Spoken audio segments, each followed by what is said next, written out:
Hello everyone, welcome to learners university. मैं हूं ज्योति Agarwal. Last class में किए थे हमने कुछ questions that were related two angles of property of a triangle and exchange angle property of a triangle. इस class में हम लोग दो स्पेशल ट्रायंगल्स के बारे में पढ़ने वाले हैं, एक इक्विलैटरल ट्रायंगल और दूसरा आइसोसेलेस ट्रायंगल्स। थोड़ा थोड़ा आइडिया हम लोगों को है, एक प्रॉपर उसके बारे में हम लोग आज पढ़ेंगे। तो स्टार्ट करते हैं with the equilateral triangle. So equilateral triangle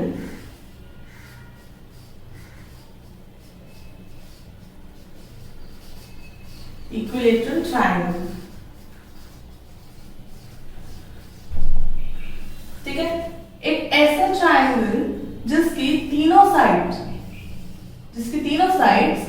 बराबर हो, जिसके अंदर तीनों साइड्स बराबर हो, उसे हम कहते हैं equilateral triangle. A triangle whose all the three sides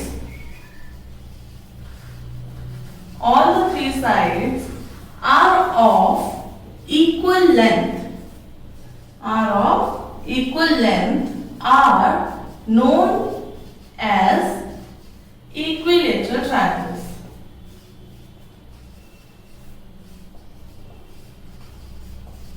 ठीक है, कोई भी ऐसा ट्रायंगल जिसकी तीनों साइड्स बराबर हो उसे हम क्या कहते हैं? Equilateral triangle. अब इसकी दो प्रॉपर्टीज, एक कि इसकी सारी साइड्स इक्वल होती है, sides equal. Second, angles equal. Second is angles equal. इसके तीनों एंगल सेम होते हैं, इक्वल होते हैं। First, second, third, all the three angles are equal. If all the three angles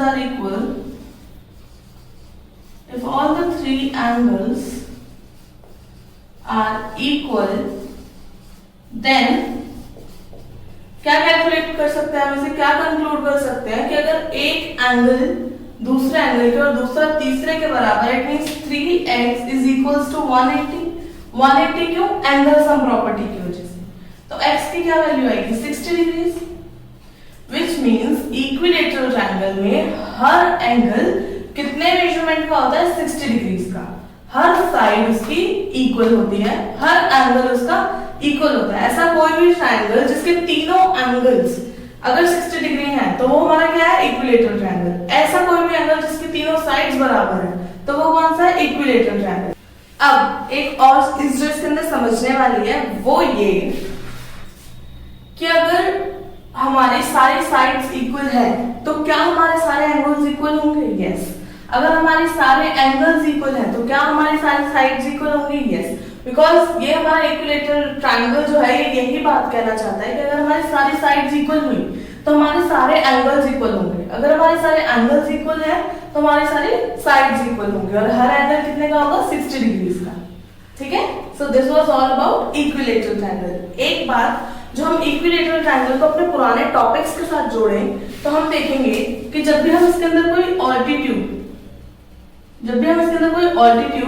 या मीडियन ड्रॉ करें तो वो सेम लाइन पर होगा, व्हिच मींस इक्विलैटरल ट्रायंगल में altitude is equals to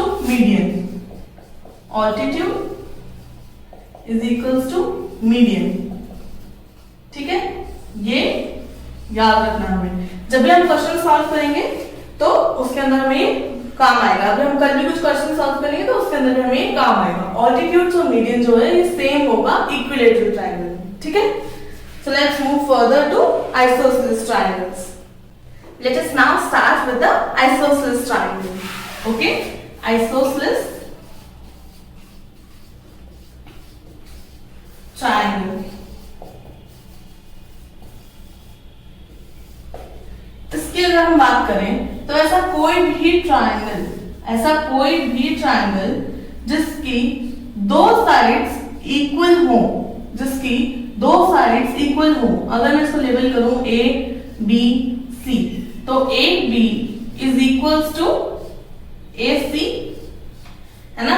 AB is equals to AC और BC की length हमारी इनसे रिलेट नहीं कर रही है।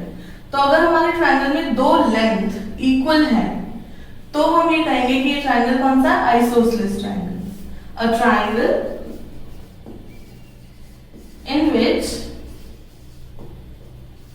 two sides are of equal length. ठीक है, a triangle in which two sides are of equal length. तब हम ये कहेंगे कि यह आइसोसेलेस ट्रायंगल है. इसकी भी दो प्रॉपर्टीज होती हैं. The first one, two sides are equal, जो हमने बात की. सेकेंड, बेस एंगल्स, ये वाला और ये वाला, base angles opposite to equal sides are equal, which means कि ये दो लाइंस हमारी इक्वल हैं. बेस एंगल कौन से बन रहे हैं इसके साथ? ये वाले, ऑपोजिट टू इक्वल साइड्स. ये वाली साइड हमारी इसके ऑपोजिट कौन सा एंगल है? ये वाला. ये वाली साइड इसके ऑपोजिट कौन सा एंगल है? ये वाला. अगर इसके ऑपोजिट ये एंगल है और इसके ऑपोजिट ये एंगल है, ये दोनों साइड हमारी इक्वल हैं, तो हमारे ये दोनों हुए बेस एंगल्स जो कि आपस में इक्वल होंगे. विच मीन्स आप इसको ऐसे भी याद रख सकते हो कि अगर हमारी ये दो लाइंस हैं जो इक्वल हैं, तो ये जहां पर मीट कर रही हैं उसको छोड़ के बाकी दोनों एंगल्स जो हैं ये इक्वल होंगे. Which means angle ABC is equals to angle ACB, which is angle B is equals to angle C. ठीक है.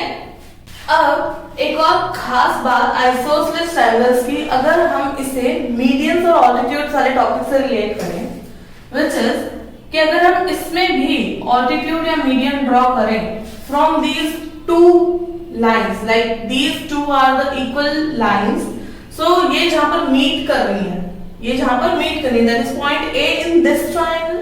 तो जहां पर भी ये मीट कर रही है, अगर हम वहां से एक ऑल्टीट्यूड या मीडियन ड्रॉ करते हैं, एक ऑल्टीट्यूड या मीडियन ड्रॉ करते हैं, तो वो इक्वल होगा. ऑल्टीट्यूड एंड मीडियन इक्वल है.